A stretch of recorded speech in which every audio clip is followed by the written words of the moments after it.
Hello and welcome to Edexcel GCSE 1 to 9 revision. Today we're going to be looking at Hitler's consolidation of power 1933 to 1934 on our paper 3 Germany study. And this is going to be our question focus for today. How far do you agree with interpretation 1 on Hitler's consolidation of power 1933 to 1934? Remember, this is the very last question on paper 3, so it's the biggest question. It's worth 16 marks and you get a total of 4 marks for SPAG. In order to answer this question, I'm going to be looking at the key events in the left-hand column underneath 1933 and 1934, starting with the Reichstag fire in February 1933 and the resulting emergency powers, followed by the March 1933 Enabling Act, the Night of Long Knives, which happens in the following year, June 1934, the death of Hindenburg in August 1934, and finally the declaration of Hitler as dictator. So let's start off in 1933, January, where Hitler first becomes Chancellor. At this point, there are still lots of other parties in the Reichstag, and as a result of proportional representation, any party struggles to get the majority, even the Nazis. The Nazis' main rivals in the Reichstag are the Communists. So, when the Reichstag burns down in February 1933 and a Dutch communist, Marius van der Lubbe, is caught with matches in his hands, whether or not that's him or the Nazis that planned it is not really important, it gives Hitler the opportunity and the justification to brand communists as terrorists. Thousands of communists are arrested, and as a result, in March 1933, more people vote. This essentially means that Hitler now gets more seats in the Reichstag and therefore can pass laws much more easily. More importantly, Hitler is able to use the Reichstag fire as an excuse to declare a state of emergency, convince Hindenburg to use Article 48 and pass more decrees, again giving Hitler more power. As the Reichstag fire is technically a terrorist attack, whether you believe it was the communists or something orchestrated by Hitler, Hitler is then able to give increased powers of arrest to the police in order to bring this emergency under control. He can imprison people without trial, he can censor the press so he can control which news stories the media are peddling out, and essentially he can reinforce a removal of democracy. Underneath these emergency powers, the SA become increasingly more violent, and essentially Hitler creates a temporary dictatorship. Opponents could be put into concentration camps where they'd be re-educated or later executed. So the emergency decree or the emergency powers is incredibly important because it allows Hitler to install this temporary dictatorship. It sets the tone for what's going to happen in Germany over the next 12 years. And again, he can remove any challenges to his power. In February 1933, Hitler has already established what could be argued to be a temporary dictatorship underneath the emergency powers. However, Hitler's long-term plan means that he needs to have this dictatorship made permanent. So in the March 1933 elections, Hitler uses the SA to intimidate rival members of rival parties in the Reichstag to essentially vote themselves out of power. In March 1933, all trade unions and political parties are banned underneath the Enabling Act, which effectively makes Germany a one-party state, i.e. a dictatorship. The Gestapo, which are the secret police, the regular German police, and the newly found People's Court bend the law in Hitler's favour and help Hitler to create a military dictatorship. Therefore, the only people left to confront Hitler are people within the... Therefore, the Enabling Act helped Hitler to consolidate his power, as it reinforced his dictatorship by removing opposition from the Reichstag and from the German workforce in the form of the abolition of trade unions. Over the next year, it becomes clear to Hitler that the only people left to stand in his way are rival Nazis, people from within his own party. By 1934, the SA had grown to roughly 4 million strong, and they demanded control of the army. Now, the SA were a problem as they were not only loyal to Hitler, but they were loyal to Ernst Röhm, who was a communist and was critical of Hitler in the past. Furthermore, other prominent Nazis such as Himmler, Göring and Goebbels were quite wary of the power and influence that Röhm had. So it made sense to Hitler and other leading Nazis to remove Röhm, get rid of the SA, and therefore consolidate their power from within the Nazi party. Hitler also uses this Knight of Long Knives to remove people that had been disloyal to him in the past, i.e. Kahr from the Munich Putsch and von Sch. On the 30th of June and the 1st of July 1934, Hitler executes Röhm, Kahr, von Schleicher and around 200 other people from within his own party, effectively removing any internal opposition that stood in the way of him consolidating his power. He now also had the support of the army, which he'd never had before. Therefore, the Knight of the Long Knives was very important as it removed any last threat that stood in the way. After the Enabling Act of March 1933, Hitler is effectively dictator in everything but name. Hindenburg could technically use Article 48 to declare a state of emergency and get rid of Hitler if he really wanted to. However, by this point, Hindenburg is 84, so all Hitler has to do is wait for him to die of natural causes, which is what happens in August 1934. The army, after the Night of Long Knives, are already loyal to Hitler. Therefore, in August 1934, Hitler names himself Chancellor and President at the same time. By that point, there are no other parties that you can vote for in elections. There are no other parties at all. There are nobody in the Nazi party that can get in the way of Hitler or that think about standing up to him. And the only person that could stand up to him is now dead. Therefore, by August 1934, Hitler has full control. In conclusion, the death of Hindenburg, although just a formality, is the final step, the final piece of the puzzle for Hitler consolidating his power, as he now held the two most senior positions in German politics at the same time. He is Chancellor, he is President, he is Dictator, he is the Führer. Going back to that original question, how far do you agree with interpretation 1 on Hitler's consolidation of power 1933 to 1934? So far we've just had an overview of the knowledge. Now let's have a look at the actual interpretations which we will be analysing. Hitler became Chancellor on January 30th, 1933, but it wasn't until the early morning hours of June 30th, 1934, that he set into motion an operation that in a mere 48 hours made him absolute master of Germany.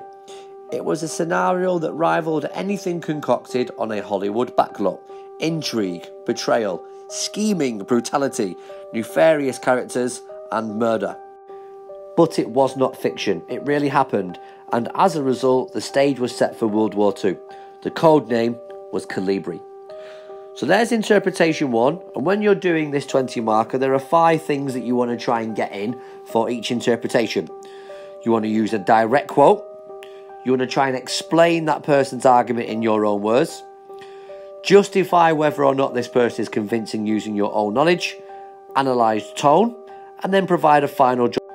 It's actually quite difficult to work out what any person's opinion or interpretation is from a very small paragraph taken from probably a very big book.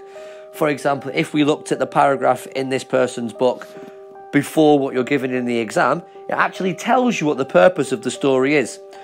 The primary purpose of this narrative is not to retell Hitler's story, although to perforce the outline of the ascendancy is interwoven through the following pages.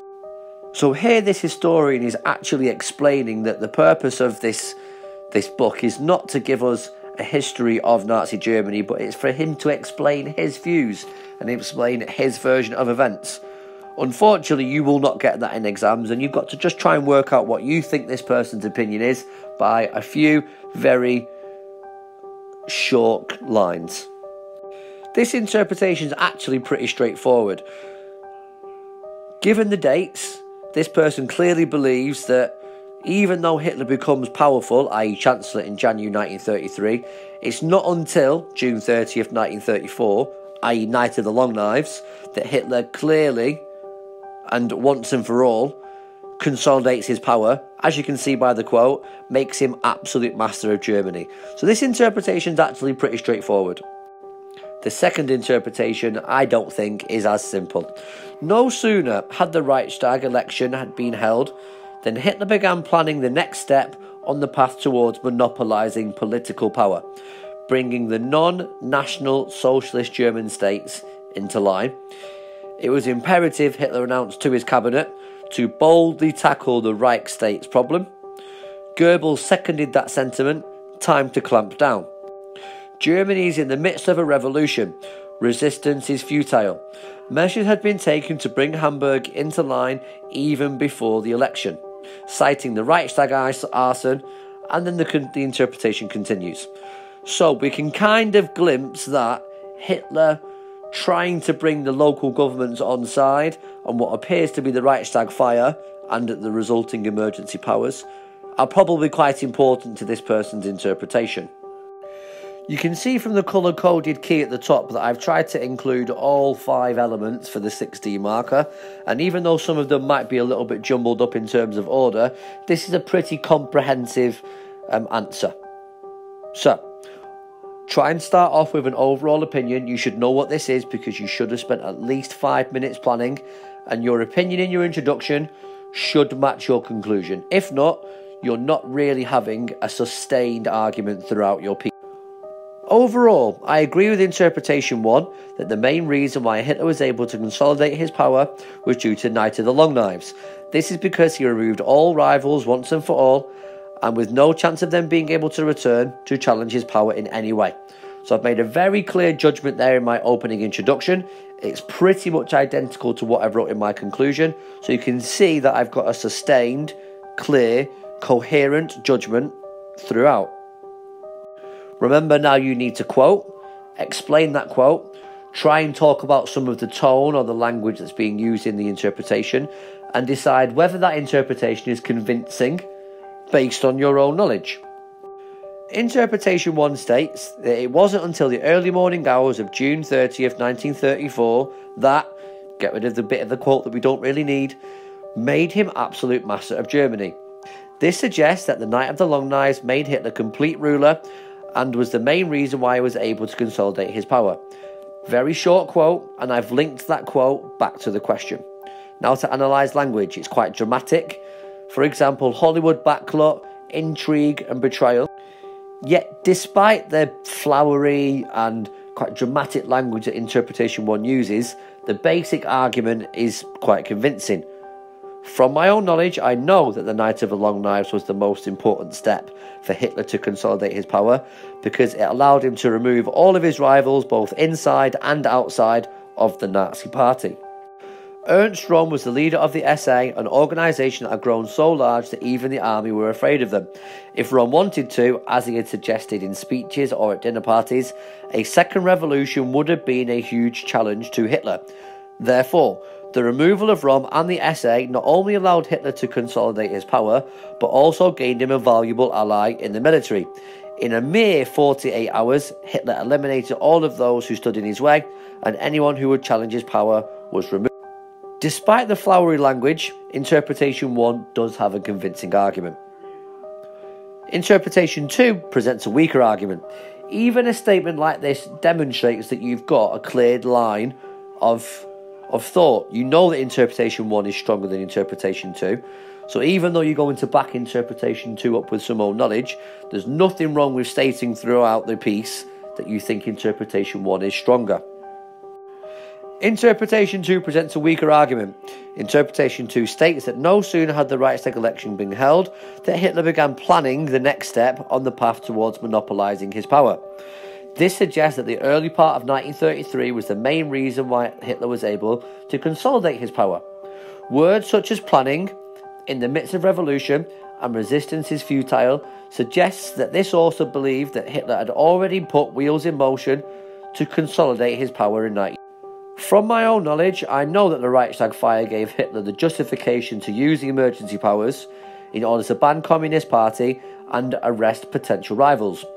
Hitler would then use these new powers to give more authority to the police and the SA, which he would later use to strong-arm the Reichstag into signing the Enabling Act.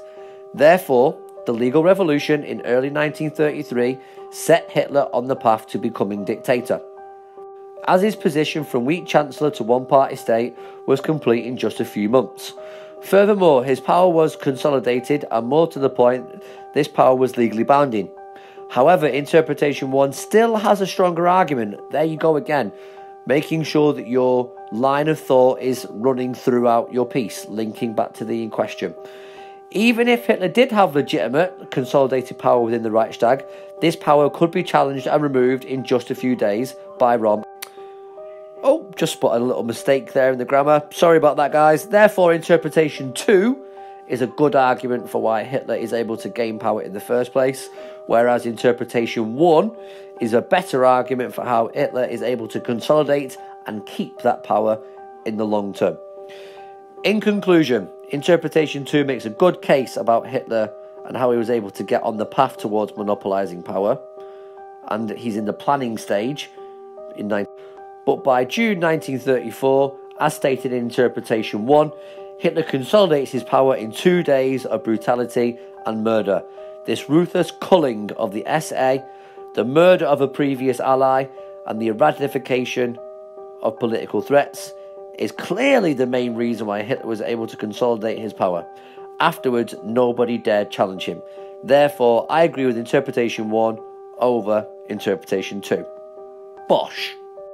So there you have it, 5 main events that helped Hitler consolidate his power between January 1933 and August 1934. The Reichstag fire in February 1933, followed by the emergency powers. The March 1933 Enabling Act.